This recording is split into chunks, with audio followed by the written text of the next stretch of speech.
soo dhow daawade kani waa maqaal ku saabsan fanaanada caanka Hiba Nuura. Hiba Maxamed Hudoon oo caan ku ah magaca Hiba Nuura waa fanaan weyn oo ku heesta af Soomaaliga taasi oo la suugan yahay heeso aad u badan.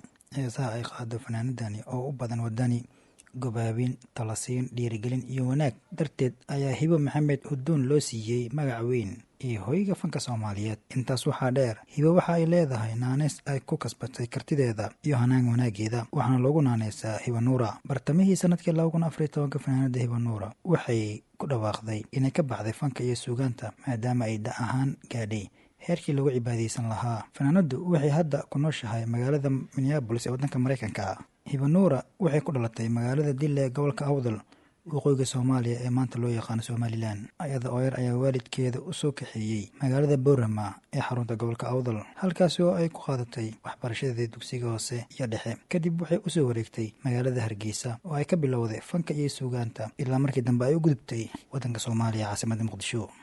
Fanaanada Hiba Nuura waxay leedahay tiro badan oo heeso kuwaasi oo isugu jira wadani, jacayl, gobaabin, dhiirigelin, haasawe, ammaan, duco, wacyigelin iyo wax sheeg. Fanaanadu waxa ay ka tirsaneed howlada waabari ee hoggaanku ah fanka iyo suugaanta Soomaaliyeed.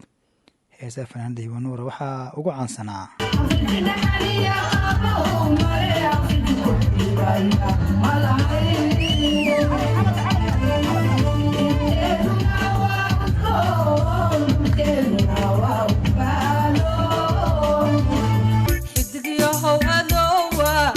sama ku nool ban xidig yahow adowa arya sama ku nool